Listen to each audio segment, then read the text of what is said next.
Keessumoota magaalota Scandinavia garaagararraa asitti argamtan akkasumas immoo daawwattootaaf dhaggeeffattoota Oromiyaa Media Network baga guyyaa kanaan isin ga'e jecha sagantaan har'a magaalaa Oslootti qophaa'e kun bifa addaatiin yeroo jalqabaatiif badhaasa namoota gaggeessitoota Oromoo ta'an akkasumas immoo qabsoo Oromoo keessatti gahee guddaa taphataniif badhaasa biyya Norweetti kan kennamudha.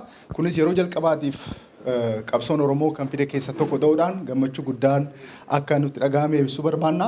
Gammachuu egaa qophiileen hafan baay'eetu jiru. Isinis baga obsitanii ammaatti nu eegdanii qophiin keenya ammaan jalqabuusaa isinitti nu dhaafe egaa gaggeessitoonni fi koreen adda addaa dhufanii akka sagantaa fi waltajjii kana gaggeessan in affeerra jechuudha. Koree kallattiidhaan koreetti dabarsinaa sirna eebbaa akka nu jalqaban abdii qaba.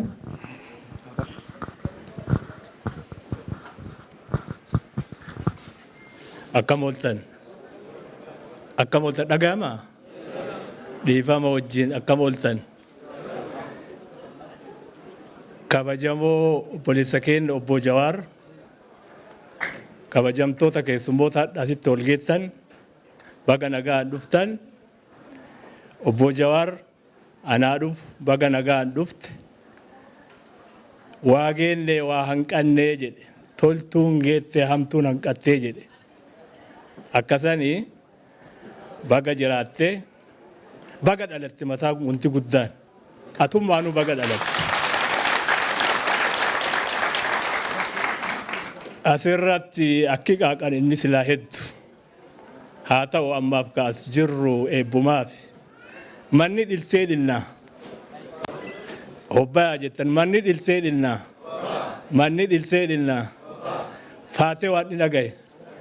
Lafti dhagaye, dhibbi dhagaye, dhibaayyuun dhagaye, gadabin nu galchi, gadaa nu hulluusisi, falfala balleessi, fala qabsiisi, dolool dhooyaasi, yaa agabbisi, sangaa wandabsi, cinii sangoomsi, diina biyyaa baasi, biyya nuu baasi, tulluu diinaa buqqisi, mana qaqaatin nu galchi, waraana qaqeessi, bokkaa roobsi, bokkuu moosisi sun toltu haa toltuun haa qabattu.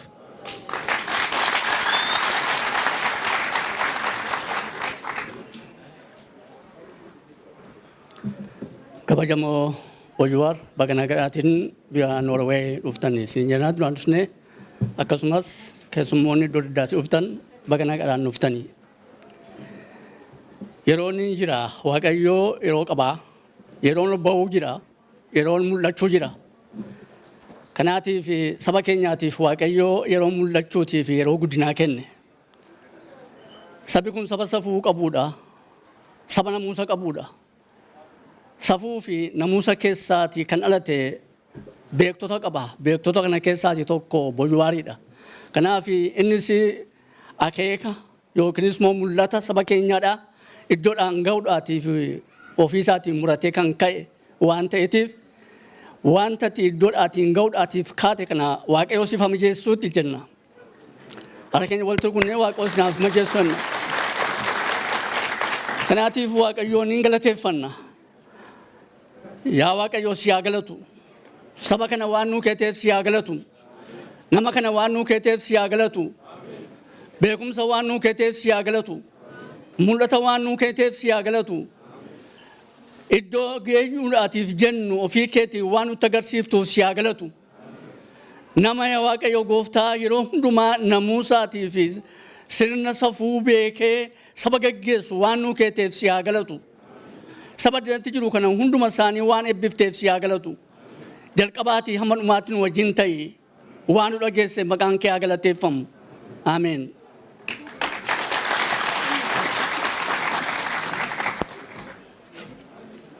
السلام عليكم ورحمة الله وبركاته. أبليان كيا أيردي بي السلام عليكم ورحمة الله وبركاته.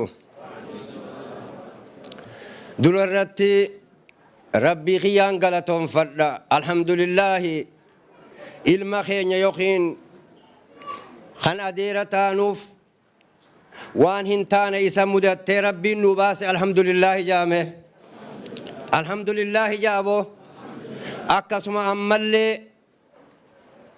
يو خلال چقبان نتاتي نتواني أسي قولي قبمني في اللين قبر ما أمتا إيرا نزول ليسيتي نموما تيجنو دوركته وأكمت ظلم ما سنجلا بانات تانا إسي تاتو قبصون تينيا أمتا إيرا بوصون خيسة ترت أمتا إيرا بوصون خيسة ترت إسين أكا بنين ساتي مقا خيسة ياو تر يو دوبرتين نغرت دوخاني أمتا ميكا بوخا خيسة تاو تر أرمو على كافين في النجرت الحمد لله نما يونو رادويس الحمد لله مليهم بوينا الدنيا مرتو إني نما غنق أمي نفسي نما باتو ملي بلسمان انجرتو تنبيخا أمو نما أمتاف نمني علمي خينيا خندويس خنجرو خا أمتاف جباتا قدوس قتين ساني هندي تكم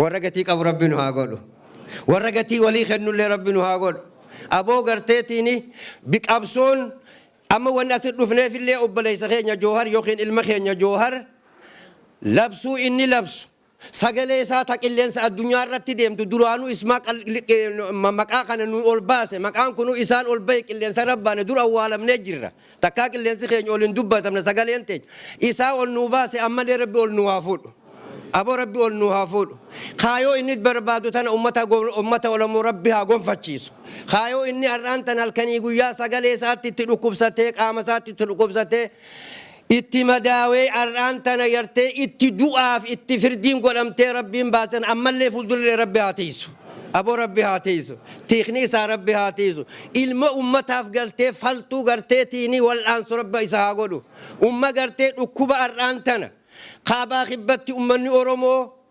اتمداوي نفسي اتدابي قبيني اتدابي اتقرتي تيني وريرتان ربي سببا إساتي ربي ورقرتيك هونغانجا وربي نها قولو ديني دنيا خيستي ربي نها ملكيسو بلسما كنا رامي بلسما قوتو ربي نها خلنبو بلسما كنا بربان إلا فلامي بربان نوتي إلا فلامي بربان بلسما سني ربي نها قو قالوا سنقو الأفمان نبرباتيس توكتو نبرباتيس لا wanni achi ga'uudha ilaa filaamee dhaquudhaaf tokko ta'uu dhiiran jenne dhalan jenne xiqqan jenne guddan jenne beekan jenne wallaalan jenne tokko ta'uu nu barbaachisa islaaman jenne kiristaanan jenne tokko ta'uu nu barbaachisa qalbii akka qalbii takka akka nama huccuu takka waliin uffatuutti walii yaadu nu barbaachisa warra walii yaadu rabbi nu haa godhu warra walii yaadu rabbi nu haa godhu warra wal fuulduraa miti gartee yoggaara gartee tiini wal biraa deemellee wanta na xiinxinee jala deemee eeysa bultee eeysa olte jee warra wal tottoyatu rabbi nu haa godhu warra wal tottoyatu rabbi nu haa godhu warra jaalaltii walii qalbii gabbuuta rabbi nu haa godhu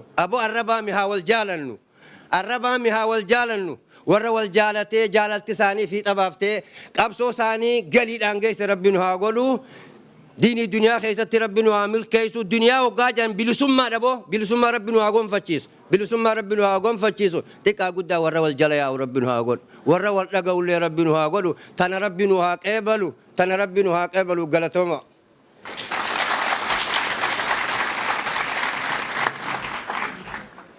أيه من قدون الفاد ده بيسي برسيسا أواري جبسا سيناتا سيسو مارة سني كانوا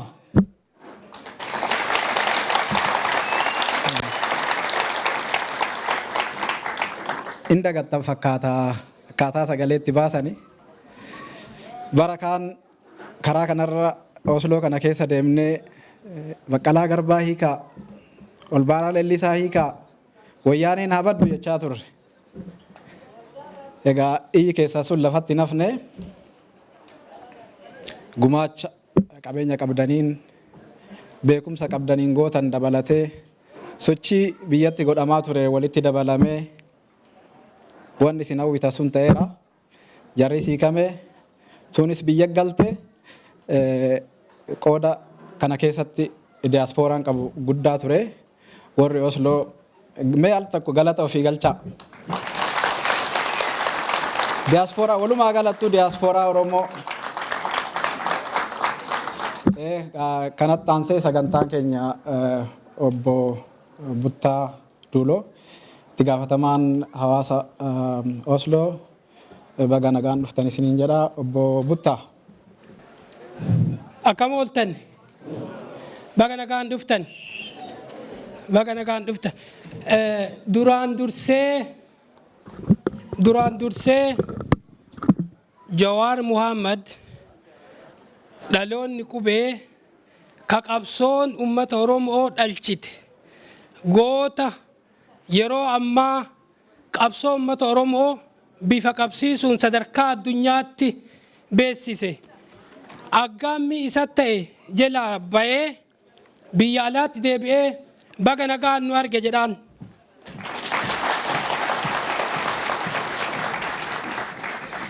Itti aansee keessummoonni simannaa Jawaariif fagoo irraa dhuftan Scandinavia irraa Oslo bakka adda addaa irraa gurmuun illee ta'ee mataan dhuftan ulfaadhaa maqaa hawaasa Oromoo Osloof naannoo isaatiin ulfaadhaa wayyoomaa aadaan akkanaa isinirraa buluu jedha. Yeroon amma keessa jirru yeroo qabsoon Oromoo gootota hedduu ka akka Jawaarii hedduu nu dhalchite. Fakkeenyaaf aggaammiin diinaa yeroo darbee Jawaari akkatti jalaabee kan nu barsiisu sadarkaa ciminsa ummata Oromoo qabsoon Oromoo eessa akka jiru. Baroota dheeraa ummanni Oromoo gootota hedduu otoo eebjuu hedduu qaban harka diinaatti dhabeera. Ardha gootonnis darban qabsoon furgaatee ilmaanii dabartee jirti. Dhaamsi abbootii kennaa dhaamsi gootota Oromoo ebaluun jedhu hunduu dhaamsa qabaachaa turanii lafatti hin banne. Goota hedduu nu magarseera isaan keessaa obbo Jawaar nama hangafaan adda maqaa dha'uu dandeenyu jechuudha.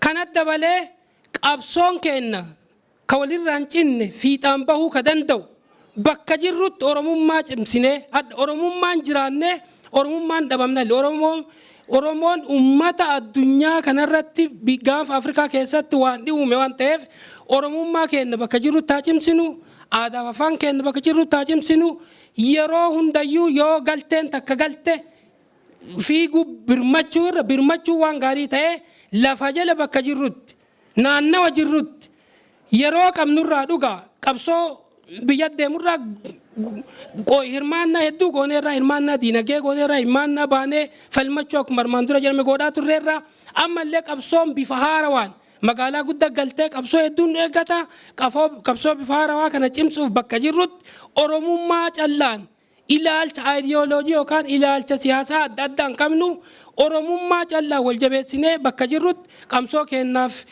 gurmuu haa taanu ulfaadhaa wayyoomaa kabajoomaa jedha.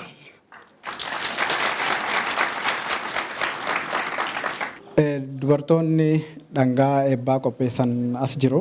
Tole akkuma asii himame haawwanni Oromoo dubartoonni Oromoo qeerroo waliin ta'anii Jawaariin dhangaa guutuu dhandhamsiisuu qabnaa jedhanii waan kana dhiyeessanii kanaaf obbo Jawaar gara waltajjii kanatti dhuftee akka guutuu kana dhandhamtee eebba fudhattee deemsi gaafa na kabajaa.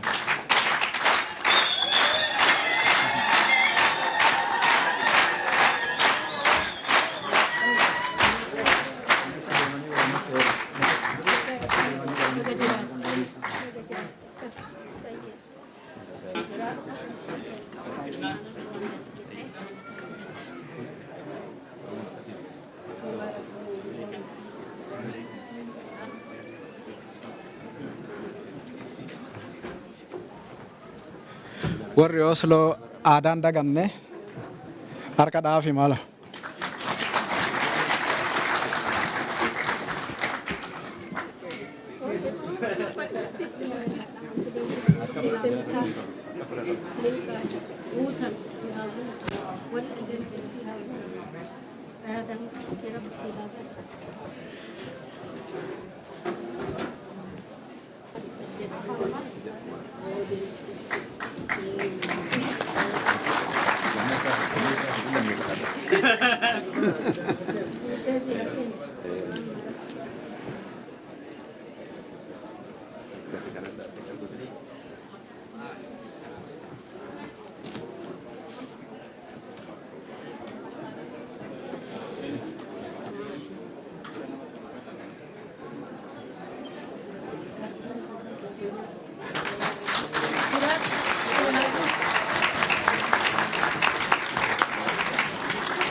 Ayyee galatooma.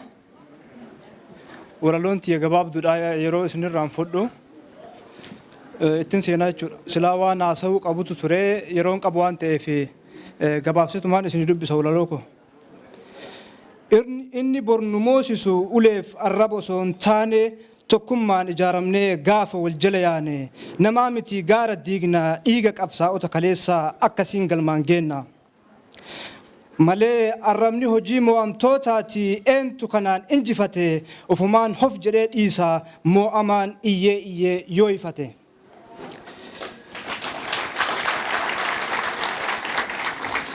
Dhugaa namaarra ijjatee isa foqoqee dabru sanyii isaarraa bare mirga namoomaa sarbuu abboota isaarraa dhaale ijji isaa dhugaan argu tasumallee itti yaadu akka barri dhufee dabru.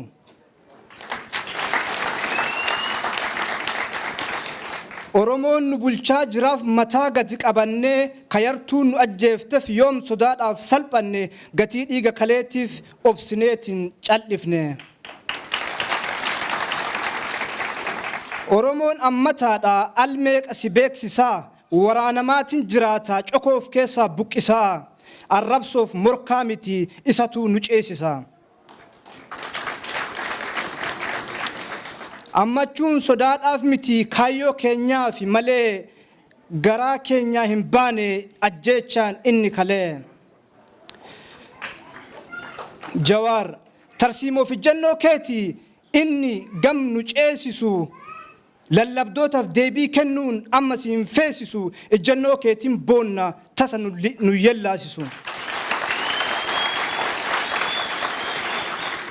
Sabatu si duuban jira sabni guddaan gaanfa Afrikaa inni caafin isaa afaan qabachiise bineentii Ameerikaa. Leenci obsee jiraata caccabsee bineensa nyaatu jaldeessatu qocholaa akka waan leenca mo'atu leenci akka mootii ta'e jaldeessaaf amma leen galle bineeyyiin mukaa kamuu goota akka leencaan dhalle.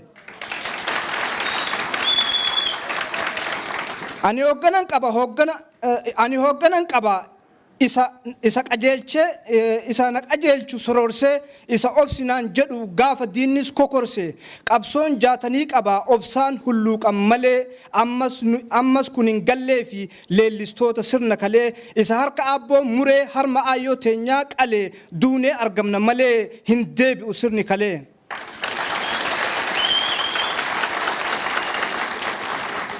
Akkuma nuyi kaleessaa taraan gaheetiin iyyuu baratuu garagaltoodha isa kaaniif mirgee isa kaaniif gu'a tarsiimoodhaan masa kamuudha isa nuuf qaba bu'aa. Itti fufi deemsa kee iyya sarootatiin gaalli deemsa isaan dhiisu si waliin du'a malee Oromoon sirraan dheessu.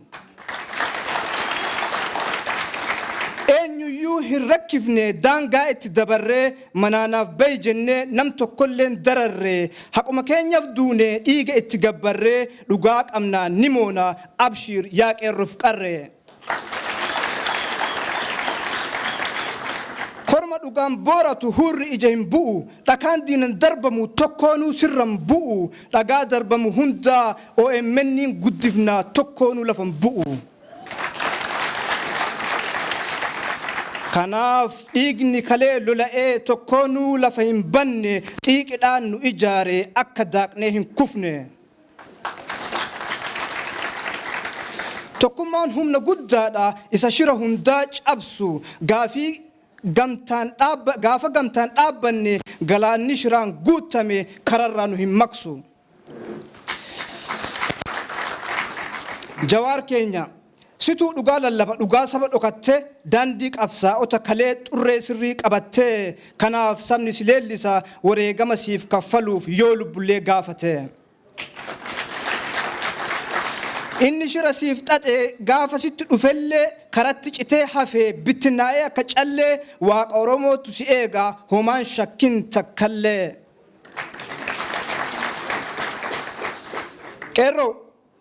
Qeerroon dargaggoo qofaa miti. Profeesaraaf injinara inni kaanis doktora warra sammuun bishaatee taree addunyaa irra filannoo kanaan booda addunyaa geeddaruuf jirra galma kee ni qaqqabda abshiir obsiyaa fira. dhaloonni dammaqeeraa inni madaa koo qoorsu osoon obsinee deemnuu du'aa fidhaan nu doorsu buuqachaa koo kaleessaa dongoraadhaan horfu kanaaf obsinee ceena fuulduree koon booressu. Galatooma horaa bulaa. Immoo akka dargaggummaa isaa ta'uu hin ta'in akka jaarsatti rakkoo biyyatti uumamu san furuudhaaf sochii adda addaa gochaa ture. Kunis hoggansa addaa gaafataa, cimina addaa gaafataa, kanas dandeettii olaanaadhaan keessa darbeera. Egaa kanaan alatti wanni beeknu Jawaar miidiyaa biyya kana jiran at least an beeknu inni irratti hin dhiyaatin hin jiru. Gaafa Oromoo First irraa kaasee jechuudha. Bakka dhaqe hundatti garuu yoo dhimma Oromoo ibsu akkaataan itti ibsu waan akka garaa keenya keessaa dubbateetti garaa keenya ga'ee waan dubbatuuf wanna nuti barbaannu san waan calaqqisiisuuf garaa yookaan qalbii nama hundaa keessa seeneera. Wanna ummanni barbaadu san immoo gabaabsee haala namaa galuu danda'uun ibsaa ture. Yeroo hundumaa Oromoon maal barbaada? Maal inni wanni falmitaniif waa sadi barbaannaa jedha Jawaar. Salphaadhaa miti. Akkasitti warra hin beeknes warra otoo beekuu wallaalus dhimma Oromoo ifaa fi haala salphaadhaan kominikeet gochaa ture jechuudha. Kunis hoggansa addaa barbaachisa. Kanaaf kana hundumaa caalmaa fi haala gaariidhaan waan keessa ba'ee fi uummanni Oromoon Oslo jiru walumaa galattuu Norway jiru hojii inni hojjete kana beekamtii kennuudhaaf badhaasa addaa qopheesseeraaf. Badhaasni kunis badhaasa hoggana addaa yookaan immoo hoggana caalmaa agarsiise. Leadership Excellence Award an jedhuun qophaa'ee fi gabaasa kana yookaan badhaasa kana obbo Duulaan as dhufanii akka nuu kennan nan affeera karaa waltajjii.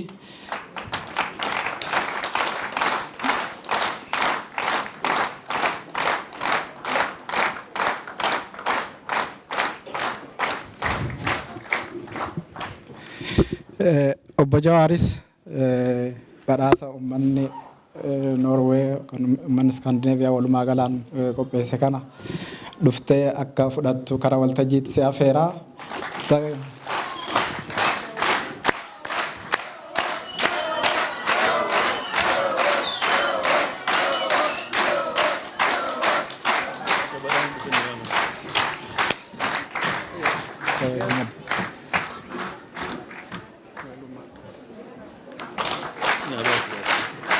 garagalchiiti odaasaa garagalchi fuulduratti odaasaa.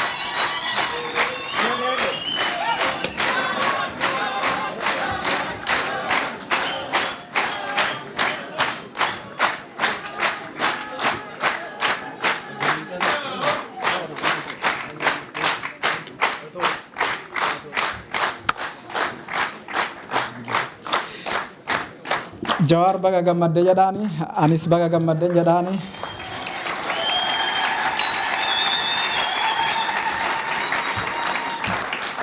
Egaa galatoomadha uummanni magaalaa kanaallee haala kanaa walitti dhuftanii raawwii inni raawwate kana beekamtii kennuu keessanii fi egaa asumaan obbo Jawaar waan itti dhaga'ames dhaamsa qabatee dhufees akka nu dabarsu karaa waltajjiitti affeeraa jechuudha.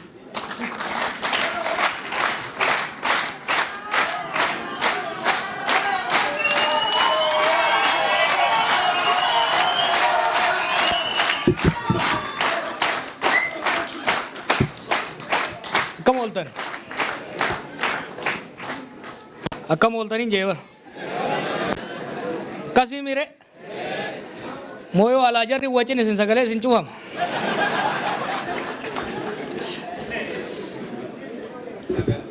Warra Osloo naguma. Warra Siwudenoo.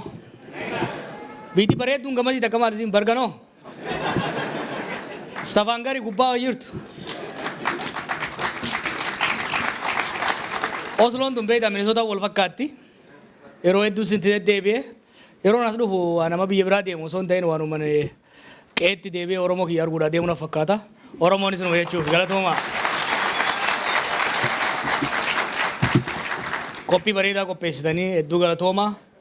Warra Ameerikaatti hiriiraan ba'u san hambisuu keessan qofaaf garuu baay'ee muufannee jirra. Ammallee hamaa dhufani. Isaan malee nu ulafti. Hunda caalaa Rabbiin kanaan nu gahee jena gayaatiin akka wal agarru nu dandeessiseef galanni haa ga'u. Itti aansuun ilmaan Oromoo kanneen cabbii kana keessa sagaleen kanaa waliin jirtu balesgii. Qabbana kana keessa nama fide sagalee kanaa ol. Dinnichaan keessan kanaa ol sagalee namaan kennu nurraa taa'i. Eega jettee ittiin sii xiicha uumaa miti kana rakkatiin sagalee rakkatte. Egaa Rabbiif galanni haa ga'u. Qeerroo teenyaaf qabsaa'ota keenyaaf ka waggoota 50 dabran qabsaa'anii ifii dabranii akka nuu dabartuuf asiin nu gahan bakka jiran Rabbi jannataan haa qananiisu. Yeroo hunda maafin kana ja'a isin fakkaate. Yeroo hunda wanni kana ja'u waan hamaa tokkoon arguu jira biyya teenya keessatti fi uummata keenya keessatti. Akka waan nu bilaashitti as geenye akka waan jijjiiramni agarru kun wayyaa'uun amma agarru tun kabajaan amma agarru tun akka waan lafatti dhufte takkaa'u akka waan namni 2-3 fideetitti gad xiqqeessanii ilaalu lafatti hin dhufne. Waggaa 50 dabre kana keessatti Afran Qalloo keessatti sochii Baalee keessatti Maccaa Tuulama keessatti sochii gama lixaatiin godhametti adda bilisummaa Oromoo keessatti qeerroo keessatti kaafaa'oo keessatti bifa adda addaatiin namni keenya boba'eet daaraa ta'ee daaraa isaatirraa nu nama ta'uu dandeenya jechuudha. Namni keenya cilaa'eet gubateet ajjeefameet hedduun keessan qabsaa'ota kaas jirtan kun hedduun keessan miilaan Naayiroobii dhayitanii Naayiroobii irraa amatti sharrakkattanii asitti harka namaa laaltanii kadhattaniiti kan as gahan jechuudha. Kanaaf jijjiiramni amma dhufe kuni yeroo hunda waa'ee qabsoo Oromoo hogga dubbannu waa'ee wallaansoo Oromoo hogga dubbannu yoo wal yaadachiifne malee amalli namaa bada. Amalli namaa bada. Keessattuu immoo warri qabsootana waan isiin taate hin beeyne. Warri aangoon harkatti kufe Oromollee injifannoon tun waanuma harkatti kufte itti fakkaata. Kanaaf qabsaa'ota keenya wareegamtoota keenya warra madaa'e warra baqate warra qabsoorra naafe yaadachuun barbaachisaa waan ta'eefin isinii kaasee isinis laaftuutti hin fudhatinaa. Namni qabsaa'ota ofii dagate borullee gabrummaaf isa eeggataa kanumaa fi galatooma.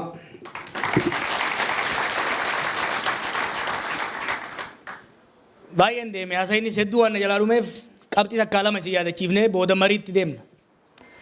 Kunis isinitti deddeebi'aatuun ture waggoota 5-6 dabre kana keessatti gaafa dubbiin dura eegalturraa adaduma isiin oowwituun boodarras waggaa injifannootti dhiyaannu waliin dhufnee waliin mari'achaa turre.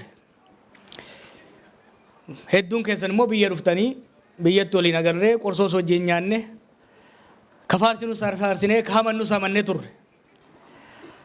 Waggaa tokko walakkaa duraa fi har'a maaltu jijjiirame? Waggaa tokko walakkaa dura sirni abbaa irree wayyaanee kan uummata keenya waggaa 27 cafakaa ture. Baqachiisaa ture. Rakkisaa ture. Taayitarraa kan darbame bifa kamiini? Itti aanee maaltu dhufe? Yeroo jijjiiramni sun dhufuu fi har'a garaagarummaan jiru maali jennee gaafachuun barbaachisaadha. Ce'umsi kun jijjiiramni kun wayyaaneen aangoo irraa bu'uu fi dirreen siyaasaa biyya sanii banamuuni icitii guddaa waan qabu miti waan icitiin hojjetameeti miti ifatti waan hojjetameedha. Wanni ifatti hojjetame maali? Tokkummaa Oromoo irratti hojjechuudhaan. Tokkummaa Oromoo irratti keessattuu sadarkaa jaarmaa siyaasaatti laamsha'uun waan tureef uummata keenya irratti hojjennee uummanni keenya dammaqee hunda caalaa tokkummaa isaa cibsee falmachuudhaan. Qeerroon keenya tarsiimoo jijjiiruudhaan sammuudhaan sirna abbaa irree san caalee argamuudhaan. Qawween osoo caalamuu, diinagdeedhaan osoo caalamuu, dippiloomaasiidhaan osoo caalamuu, dhugaadhaan caalee, tokkummaadhaan caalee, abshaalummaaf gamnummaadhaan caalee warra waggaa 50 nu nyaachuudhaaf nu ergachuudhaaf karoorfatee taa'ee ofirraa kaasuu danda'e. Hoggaa inni kaase maaltu uumame? Hamilee guddaatu nama keenya jidduutti uumame jechuudha. Uummanni keenya waggaa 150 booda wayitti nu dabarte. Ilmaan abbaa gadaa injifatte. Jechuudhaan hedduunsaa biyya alaatii gale. Hedduunsaa mana hidhaatii kan ba'es uummatatti makame. Waggaa tokko walakkaa dura, waggaa tokko dura uummanni keenya Oromiyaa keessaaf biyya alaattis siyaa'ina guddaa qabaachaa ture. Kan biyya alaa biititii nu dabarte amma booda baay'ee nu geesse jechuudhaan gara qe'eetti galuun ardaa waggaa 20, 30, 40, 50 irraa erga ari'amee ture daawwachuun qabrii wareegamtoota isa biraa kufanii daawwachuun haara galfatee abdii horachuu danda'e jechuudha.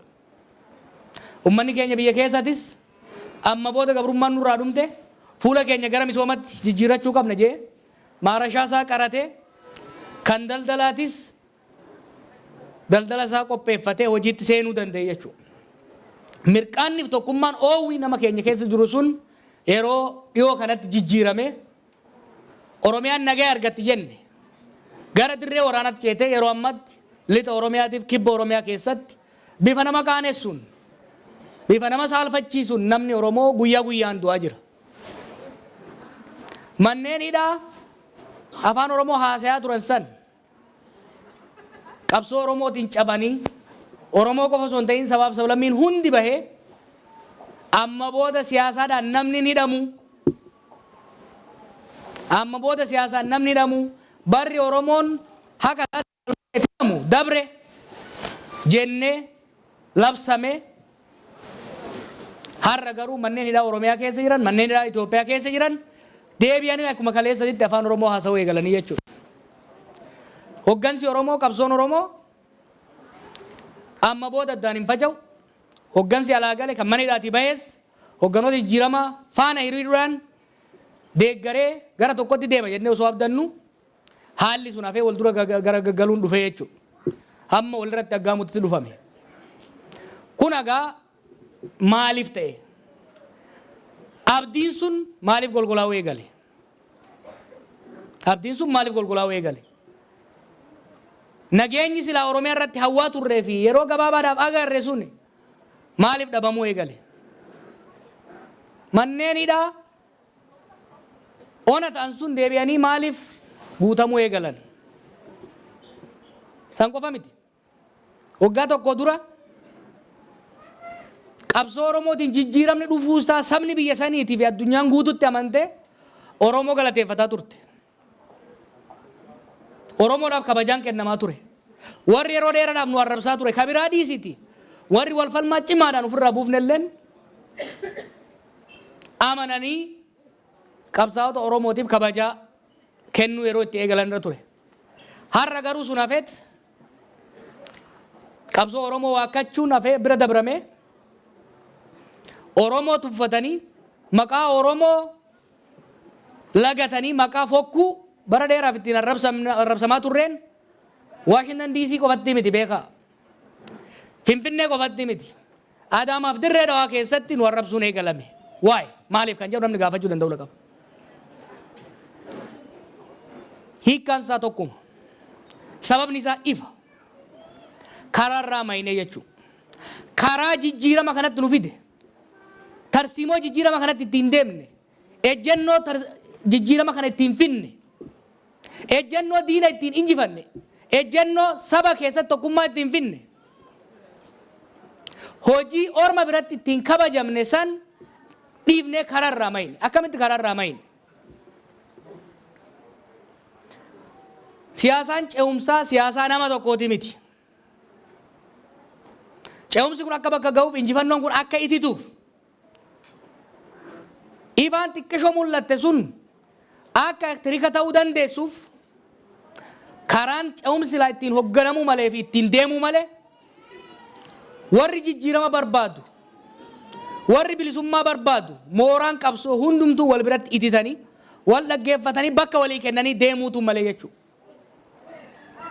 Warri jijjiirama akka gaggeessaniif amaanaa itti kenne garuu mooraa qabsoo Oromoo walirratti tichuu humna jabeeffachuun hafeet humna harcaasuutti gadi ta'an. jijjiirama kana bifa milkaa'een kan ga'uudhaaf mooraa qabsoo Oromoo qofa osoo hin ta'in mooraan saboota cabni cunqurfamaa hunda mooraan warra jijjiirama barbaadu dimokiraasii barbaadu hundi wal jala galee wal hubatee waliin dhiibuu qaba ture. Kana gochuudhaaf immoo dirree siyaasaa bal'isuun qofti gahaa hin turre.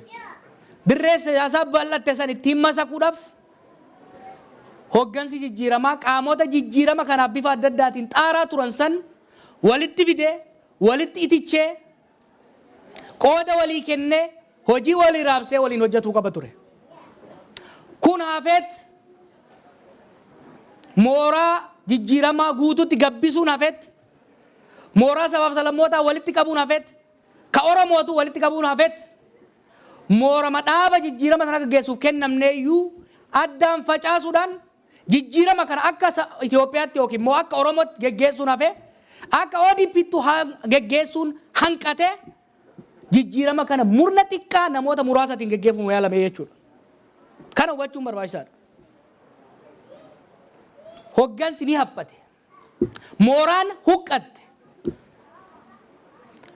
Saa huqqata gabaan hin bittu. Hin tuffatti. Mooraan teenya huqqachuun dura maal fide? Mooraan keenya walitti sassaabamuu dhabuun maal fide? Nu jidduutti wal shakkii fide jechuudha. Wal shakkii fiduun akka yaadametti dhaabbileen siyaasaa hundi galanii waliin hojjechuu hin dandeenye. Garii walitti gaarreeffate. Kan qawwee qabu immoo qawwee walitti nyaachifate. Carraaqqiin kana hambisuudhaaf goone hin milkoomne jechuudha. Oromiyaa keessatti jeequmsi dhufuun Oromoon wal dura dhaabbachuu eegaluun alagaa harka kennee nu faana hiriire gariin nutti akka hiriiru godhe. Gariin hiriira biraa akka barbaadatu godhe jechuudha. Wanni har'a argaa jirru kaaba lamaanittis ta'e bakkoota biratti wanni argaa jirru maddi isaa tokko mooraa Oromoo keessatti jeequmsi uumamuun wal dura dhaabbannaan uumamuun Oromoon kaleessa maal nuun jechaa turan. Oromoon tokko taatee bilisoomuu hin dandeessu jechaa turan. Hin qaanfachiifne tokko taanee bilisoomne isaanuu bilisoomsine. Ka itti aanu maal jedhan? Oromoon Itoophiyaa dhiisii waluu taatee Oromiyaa bulchuu hin dandeessu. Amma wal fitti nuun jechaa turan. Hoggansi keenya falfala isaanii isa dhugaa nutti godhee jechuudha. Falfalli isaanii sun dhugaa ta'utu yeroo dhaabbileen walitti bu'uu eegalan diinni gara tokkoof gara kaan goree harka dha'utti seenee jechuudha. Walitti osoo gara gallee jirru mooraan haphachaa deemuunis isaan wajjin hin bullutti inumaa'uu kaballee harkaa fuunatti dhufe jechuudha. Jeequmsi amma deemaa jiru. Duulli amma nurratti deemaa jiru. Kabiraa dabree Oromiyaa keessatti shirri ajjeechaa geggeeffamaa jiru. Maddi isaa tuffi. Tuffii tan ammoo nuti ufitti fide jechuudha. Mooraa qabsoo Oromoo haphifne wal dhaggeeffachuuf waliin deemuun hafe humna xixiqqaa qabnu walirra deemuun hawwatame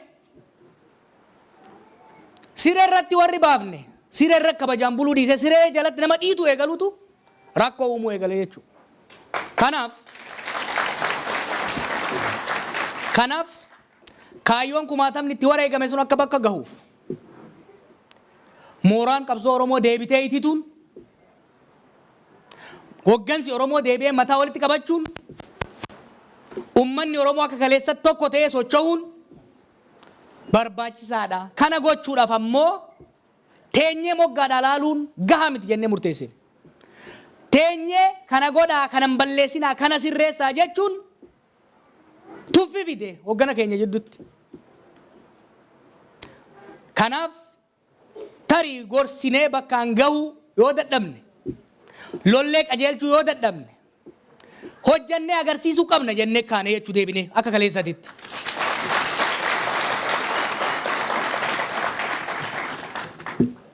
Akkamitti goona? Homaa wanni haaraa inni goonu hin jiru.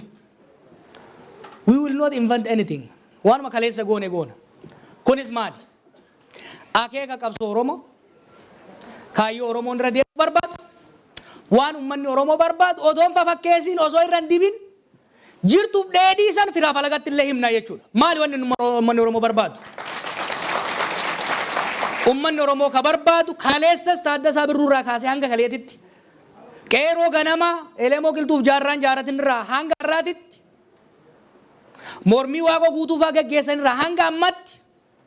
Ejjennoo baaroon faan calaqqisiisanirraa hanga qeerroo har'aatitti.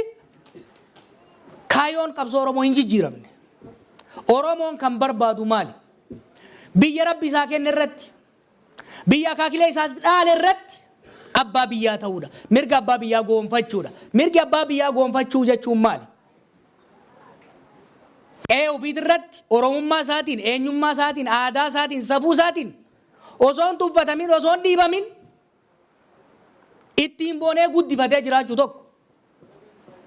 Kalammaffaa lafa Rabbi isaa kenne irratti, akaakilee isaatii dhaale irratti, albuuda lafa keessa, biyyee dachii gubbaatiif qilleensa isaati irratti, bishaan irra yaa'u irratti ormi saamaa ofii kajeeluu osoo hin tahin, ofii qatee irboofsisoo ormaaf galchuu osoo hin tahin, qa'ee ofii san irratti qabeenya Rabbi isaa kenneef, humna isaa kennee fi barnootaan gabbifate, mata mataa fi guuzaan walitti bahee dalagatee rakkoo fi hiyyummaa keessaa of baasuudha. Lama. Ka sadaffaa eenyummaa isaatiin akka boonuu fi qabeenya isaa irratti akka misoomuuf imaammata isa barbaachisu, tarsiimoo isa barbaachisu baasee akka isa bulchuuf mootummaa ofii filate ka gubbaa itti shuumamu osoo hin tahin, ka bakka biraatii itti ergamu osoo hin tahin, jallaa isa keessaa filanii ittiin isa cabsan osoo hin tahin, diriiraa qajeelaa isa keessaa biqile kanaa taajee eebbifatee ol baaseen buluu barbaada jechuudha. Kaayyo Oromoo amma sadii kana. Kanaaf rakkoo tokko afaan fajjii Oromoo fi biyya Itoophiyaa keessatti illee ka uume waan Oromoon kaleessa himataa turee fi irra as ga'e the Oromoo narrative irraa goranii Oromoon biyya san gara fuulduraa ceesisuu osoo qabu gara duubatti deebisuudhaaf akka waan Oromoon yaada hin qabnetti, akka waan Oromoon akeeka hin qabnetti ilaalcha naftanyoonni kaleessa himataa turan akka waan Oromootti deebisanii dhiyeessuutu dhufe jechuudha. Kanarraa gorree Oromoon isaafis ollaafis waan ta'u ilaalcha gaarii, kallattii gaarii, imaammata gaarii kaleessa qabateen deemuu akka qabu agarsiisuu danda'uu qabna. Kanarratti waan tokko hubadhaa. Waan tokko hubadhaa sirriitti. Biyya sanitti jijjiirama hanga ammaa dhufe daandii Oromoon qabate irra dhufe. Bara 1974 mareet laraashuun beektanii lafti barataaf haa deebitu, qonnaan bulaaf haa deebitu. Yaada san namni biqilche Oromoodha. Baaroo Tumsaatii fi Tasammaa Nagarii jedhaniin heera san heera lafa ummataa qoode san Zagayyee Asfaw jedhanii namni barreesse ammallee jira. Bara 1991 sirna federaalizimii amma biyyi sun ittiin bultu wayyaaneen hin tolchine leencoo lataafaat tolche. Oromootu waan biyya san sabaa sablammii dabre hanga irratti illee kan lafa kaayaa dhufe Oromoodha. Wanni nu ta'u wanni Oromoof ta'u biyya saniif waan ta'uuf, wanni Oromoof ta'u saba naannoo saniitiif waan ta'uuf, wanni Oromoof ta'u cunqurfamtoota hundaaf waan ta'uuf yaanni 74 nuti finne lafa qonnaan bulaaf deebise. Yaanni 91 dhufe sabaaf sablammoonni yoo xiqqaates qeefiit irratti akka ofiin of bulchan dandeessise. Har'allee yoo kataatu taate yaanni Oromoon qabu maali? Gaafilee sadansan ofiin boonu, ofiin of bulchu, qabeenya ofiit irratti abbaa ta'uu san dimokiraateessanii sirna dimokiraasiitiin gara fuulduratti ce'u malee of duuba deebi'uu miti. Tokko wanni godhuu qabnu filannoo kana keessatti wanni godhuu qabnu ejjannoon Oromoo kun mamii malee osoo walitti hin makin, osoo hin fekkeessin namni nu sobnu hin jiru naannoo sanitti. Namni nu shawwannu hin jiru jechuudha. Dhugaa walittis ormattis himne filannootti seenne tokko kana. Lammaffaa Oromoo addaan qoqqoonnee qircaa goonee tokko gama kanatti maxxanee tokko diina kaanitti maxxanee kun nyaaba kaanitti maxxanee hin deemnu jechuudha.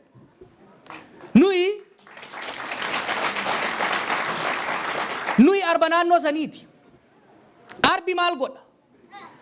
Bishaan baaset ofii dhigeet bineeyyii ajiiran hundaaf obaasaa jechuudha. Nuyi jirma naannoo saniiti, odaa naannoo saniiti. Gaaddisa waa hundaati jechuudha. Garuu dura wal taanee deemna jechuudha. Filannoo kanatti hoggaa seennu akka waan Oromoon yaada mataa ofii hin qabne humna ofii hin qabne saba sabboonaa dammaqa arjaa kana qabaanne kun wayyaanetti kun nyaatti maxxannee hin deemnu jechuudha. Dura of dandeenyetti sambooda akkaataa ilaalchaatiin saboota nu bira jiran wajjin hariiroo ummachaa tumsiifachaa isaaniifis tumsa godhaa gara fuulduraatti deemnaa jechuudha. Kan biraa shiraa fi sharriidhaan hin deemnu biyya sanitti. Ifaan ifatti ejjennoo keenya lafa kaayannee tarsiimoo sirrii qoranne tokkummaa Oromoo uf duuba hiriirsine filannootti seennaa jechuudha. Filannoo kanarratti immoo tokkummaadhaan yoo deemne ni injifanna. Yoo injifanne immoo warri shakkii nurraa qabu abdii nurratti horatee ni turufa. Warri tuffii nurraa qabu likkii ufii argee ufiifuu karaa qabata jechuudha. Kanaan deemna jechuudha. Kanaaf warra Oslo, warra Norway, warra Sweden wanni ani isin jechuu barbaadu haalli amma qabsoon keessa jirtu, haalli amma adeemsi keessa jirtu akkuma namuu qabutti haala shakkisiisaa keessa jira. Yeroo dubbii wal keessa makame dhiiroo bilisummaan bara dabre agarre sun manaabamoo dhugaa sadarkaa jennu keessa seennee jirra jechuudha. Wal shakkuunii fi walirratti abdachuu dhabuun orma waggaa 50 dura ofirraa buufne akka haareetti akka nu qaadhimataniif abdii horaafii jira jechuudha. Kanneen waggaa 2 dura ofirraa buufne ammallee haareetti akka abdatan godhaa jira jechuudha. Kana nayyamnu. Kan akka nayyamne yoo kan barbaaddan taate akka hin barbaanne yoo taate filannoo kana laayyootti hin fudhatina. Filannoo kana keessatti yaanni qabsoo Oromoo, akeekni qabsoo Oromoo, naareetiiviin Oromoo hanga ammaa ittiin deemne Oromiyaa fi Itoophiyaadhaaf ni ta'a moo hin ta'u murtii kennama. Oromoo keessaa kanuma hiree argatee ol bahee lallabu qofatu hoogganaadha moo Oromoo keessaa beekan hayyuun murataan jira moo hin jiru baran agarraa jechuudha. Kanaaf filannoo kana keessatti yaanni keenyas mo'atee akka bahuuf namni keenyas hoogganni keenyas aanarra hamma federaalaatti ka ormaan bakka fedhattillee karaa fedhattillee ilaalchaa fi gochaan dorgomee mo'achuu danda'u gadi baafna jechuudha. Kana booda dimimmisa amma nurratti dhufe kana ofirraa haynee abdii bilisummaa baroota dabran keessatti nutti mul'ate cimsinee Oromoon abbaa irratti ta'e Itoophiyaa sabaaf sablammoonni biyya san keessatti cunqurfamanii dhiitamanii gabroonfamanii olaantummaa garee tokko jalatti garee tokko lamaa jalatti dhiitamaa turan olaantummaa seeraatiif walqixxummaa sabaaf sablammoota calaqqiftu ni jaarraa jechuu. Kana jaaruudhaaf ammoo akka jaraa humnaan hin deemnu. Akka jaraa shiraan hin deemnu. Akka Oromootitti, akka Oromtichaatitti, akka ummata dhugaa qabuutitti dhugaa qabanne dhugaa teenya san ummata keenya qabachiifne sabaaf sablammoota amansiifne dukkana osoo hin ta'in guyyaa adii korojoo keessatti filannoodhaan injifanne mootummaa Oromiyaa fi saba biraatiifis taatu gadi jaarraa kana karoora ittiin deemaa jirru. Kana gochuudhaaf wanni daasporaa keenyarraa barbaannu wanni hawaasa keenya biyya Awurooppaa jiru keessa barbaannu inni guddaan akkuma amma dura isiniin jee inni guddaan koronaa keessanii miti. Inni guddaan gargaarsa keessanii miti. Dhugaan isiniin jaa waggaa 4-5 qeerroon ibidda qabsiisee sirna wayyaanee raasee kuffisa san keessatti deeggarsi maallaqaa isin gootan nan beeka lakkoofsan amman takka akka taate. Hangam takka akka taate nan beeka. Tuffachuuf mi guddaa garuu wanni guddaan isin qeerroodhaaf gootan maal seetan tokkummaadha. Ilmoon manguddoon qabsaa'onni biyya alaa jiran qabsoo kan gargaaran hamilee tokkummaa hafuura Oromummaa Oromiyaatti export gochuudhaani akkamitti seetan waggoota yoo yaadattan 2008 san dura wanni alarraa dhagayamu Oromoo wollolte murnaan baate maglacaa walirratti baafte tokko galaafate tokko arrabse ture Waggoota muraasa dabra kana keessatti garuu Oromoon baay'inaan wal geesse dhaaba akkanaa bira ejjatte miidiyaa bira ejjatte waliin hiriira guddaa goote diina balaaleffatte kan jedhu sun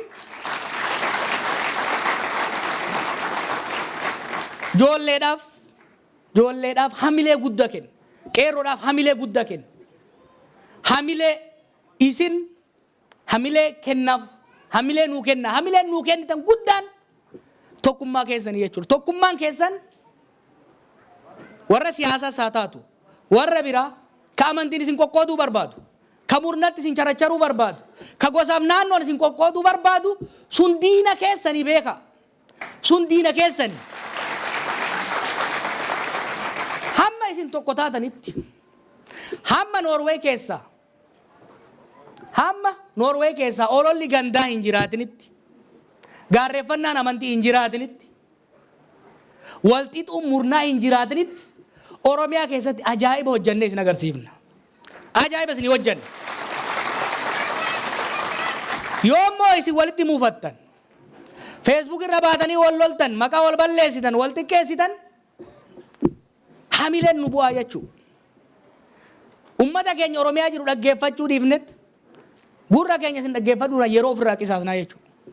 Kanaaf wanni guddaan isinitti dhaamu wanni guddaan nuu gootan wanni guddaan isin kadhadhu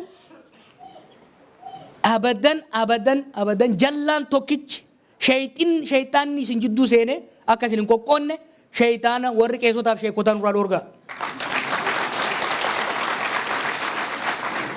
Kalammata hariiroo sabaaf sablammoota wajjin qabdanii. Akka mo'annu beeyti jarri amma. We will beat them. Wal beeyna likki wal beeyna. Immoo annan beeyti. Dhugaa waan qabnuuf. Tokkummaa waan isaan caalluuf. Har'a Oromoon dhaaba shan moo akkana qaba. Dhaaba 95 qabdi jarri. Sirriitti hima. Dhaaba 95tu maqaa Itoophiyaan kan agatu. Halkanii guyyaa isaan caalaa waan hojjannuuf yeroo isaan nu hamatan nuti waan biraa keessa waan jirruuf immoo waan hin beekan. Garuu dirree siyaasaa keessaa nu baasuu barbaadan. Dirree kubbaa keessatti taphannu kan keessaa baasanitti dirree bareedduu kubbaan jirtimi. San keessaa baasanii dhoqqee keessa carqii ciccittuun akka taphannu barbaadan akka gaafa ijoollee sanitti. Maal wanni isaan barbaadan? Wal dorgommii imaammata irratti wal falmuudhaan jaarmayaadhaan wal caaluudhaan ilaalcha miidiyaa irratti baanee wal falmuudhaan godhuun barbaadan isaan. Sanii mi ka barbaadan? Isaan ka barbaadan Oromoo fi saba biraa walitti buusanii walitti naqanii wal nyaachisanii yaadaan osoo hin ta'in hamiidhaan nu mo'uu barbaadan. Yaadaan osoo hin ta'in maqaa nu balleessuu barbaadan. Oromiyaa fi Itoophiyaa keessatti nuun dorgomanii mo'achuun barbaadan hin danda'anis. Maal isaan ka barbaadan? Ofumaa nama tuttuqanii nama keenyaan walitti bu'anii faranjii afaan fajjeessanii akkuma kaleessaatitti faranjiin aangoon harka fuutee akka harka isii keessattuu barbaadan. Abadan kun ta'uu hin qabu jechuudha. Kanaaf wanni nu jennu kanaaf wanni nu isin gorsinu ta Oromiyaa nutti dhiisaa rakkoon hin jiru. Dheengaddaa'u yeroo dheengaddaa sanuu osoo guyyaa sadii hiriira san qopheessuudhaaf yeroo qabaannee turre bishaan tokko hin jiru Oromiyaa keessatti. Tasa aggaammii godhame santu duutuu fi lola dallansuu tasa ta'etu durriyyee gurmeessan san akka ka'anii nutti fidan karaa itti bane. Amma booda sun hin jiraatu. Oromiyaa keessatti amma booda abadan sabaaf sablammootaan amantii walitti hin buusan. Isin garuu warri biyya alaa tuttuqanii isin aarsanii isin butanii rakkoo keessa akka isin hin buufne. Warra Ameerikaa ittiin boonan warra kaaba Ameerikaa. Dhugaa isinitti himu gaafan biyyaa dhufuu fi eegan biyya alaa dhufe onneen irra dabaltean. Murannoon keessatti dabale maaliif beektu? Tokko kan biyya alaa dhufe ummata keenya kana wajjin mari'achuudhaaf. Ummanni biyya alaa sun ummanni Ameerikaa gurguddaan sun dargaggeessi keenya kan jiru akka inni agartanii. Osoo arrabsan osoo bishaan itti naqan kabalaa takkaan cabbii walitti makuu osoo danda'u obsee bira darbe. Obsee bira darbuudhaan injifannoon guddaan nu torbaan dabre Ameerikaa fi Kaanaadaatti injifanne maal isiniif fakkaate? Isaan Oromoon shororkeessituudha. Oromoon nama fitaa amantii miidhaa jedhan. Jarri gowwaan garuu faranjii dura bayanii ka amantii arrabsaa ture eenyu isaani. Ka saba arrabsaa ture eenyu isaani. Ka harka namatti dabraa ture eenyu isaani. Oromoon garuu irra guddate of kabajee qabsoos kabachiise salphina isaanii afaanumaaf harka isaaniitiin isaan saaxilee jechuudha. Kanaaf Oromoon biyya alaa jirtanis hubadhaa. Lollis yeroo qaba. Tollis yeroo qaba. Yeroo itti obsan qaban, yeroo itti kabalaam camalaasantu jira. Amma yeroo nu ta'utti dhagaa yaadattuu miti. Karaa cufuun gaafa barbaachisu tirqima goonee cufne. Agaasii ari'uu yoo gaafa barbaachisan ariin. Har'a hamma filannoon dhufutti dirree siyaasaa keessa turuu qabna jechuudha. Dirree siyaasaa kana keessa dirree jeequmsaatti nu galchuu barbaaddi wanti. Hin seeninaaf. Social media irrattis bakka hojiittis amma they are desperate beeka. Amma isaan muddama guddaa keessa jiran. Maaliif aduun teenna bayaa jirti ta isaanii dhiyaa jirti galoohee jechaa jira tikseen. Kanaaf amma isaan maal kan barbaadan? Akkuma godhanii yoo danda'ani sanillee amma abdii kutataa jirani Oromoo walitti buusuudha. Yoo danda'an. Yoo sun ta'uu baatte Oromoof saba biraa walitti buusanii Oromoon saba biraa miidhayanii yoo ta'eef waca keessa aangoo butachuudha. Hoggana tuffatanii waan jiraniif. Tuffatanii jiran. Amma beektaa isaan wanni qeerroo irratti duulaniif waan biraatiif miti. Osoo isaan aangoo qabachuuf achi laatanii takkittiin dhamalaasee karkabuus qeerroo akka ta'e waan beekaniif waan biraatiif miti. Amma wanni nu isin irraa eeynu maali? Taphni kun dirree siyaasaa keessaa akka hin baane isin tuttuqu. Bakka hojiititti isin tuttuqu. Isin tuttuqu aartee kabalaan dhoofta. Aartee booksiin ilkaan irraa yaafta. Niwusiin Norway maal jedha? Oromoon tokko nama biraa ilkaan irraa yaasee jedha. Nu hin barbaannu nu sanam. Hin barbaannu. We don't want anything negative. Nu amma ka barbaannu. Nu amma ka barbaannu. Gaazexaan waan hamtuun maqaa akka isin kaasuus hin barbaannu. Hojiirraayis guyyaa tokko akka haftan hin barbaannu. Shakkaltanii akka nu gargaartan barbaanna. Eegalee? Kanaafuu amma isin tuttuqanii wayitti akka isin hin galchine. Dirree siyaasaa keessa turre tarsiimoo qabnuun tokkummaa qabnuun naamusa wanni biyya sanitti warra abbaa irree ta'uu barbaadus qaanyeessaa jiru. Warra deebi'ee immoo akka kaleessatti nu cunqursuudhaaf hawwii qabu saalfachiisaa jiru. Tokkummaa Oromooti. Naamusa qeerrooti. Tarsiimoon caalamuu isaaniiti. Kanaaf isin warri biyya alaa arraba jaraa jala arraba hin deebisina. Salphina isaanii wajjin hin salphatina. Tuttuqaa isaaniitiif deebii hin kennina. Deebiin isin kennuu qabdan ummata dimokiraatawaa akka taatan. Ummata sirna gadaa keessaa dhufe dimokiraasii Norway keessatti guddate ta'uu danda'uu qabdan jechuudha. San itti agarsiisuu qabdan. Warri faallaa keenyatiin jiru waggaa 40 Ameerikaa jiraatanii afaan Oromoo irratti jenosaayidii gaggeessaa turan. Agartanii miti? Waggaa 30 Ameerikaa keessatti lammii ta'anii turanii mirgaaf dirquma lammummaa wallaalanii nama arrabsaa mirga abbootii qabeenyaa sarbaa turan. Nuti akkas ta'uu hin qabnu. Ilmaan abbaa gadaa ta'uun afaan qofaan ta'uu hin qabu. Gochaan mul'achuu danda'uu qaba jechuudha. Lammii Norway ta'uun as jiraachuu qofaan osoo hin ta'in sirna isaanii fudhatanii lammii gaarii ta'anii mirkaneessuudhaan danda'uu qaba jechuudha. Kanaaf wanni dheeressee ani isinitti himu. Tabiyyaa dhukkee irraa kaafnan shakkina. Sirriitti itti hojjanna tabiyyaa. Tabiyyaa alaa isin qaawwanitti hin banina. Tokkummaa keessan cimsaa. Sabaaf sablammoota wal kabajaa. Hamma dandeessan immoo dhaabbilee keessan, hoogganoota keessan, hamileenis, maallaqaanis, yaadaanis bira dhaabadhaa. Warri dandeettan immoo koottaa nu wajjin Oromiyaa waliin geenyee duullaa waliin taanee waliin hojjannee wal dhaggeeffannee ammallee akka kaleessatti injifannaa nagaan naa tura galatooma.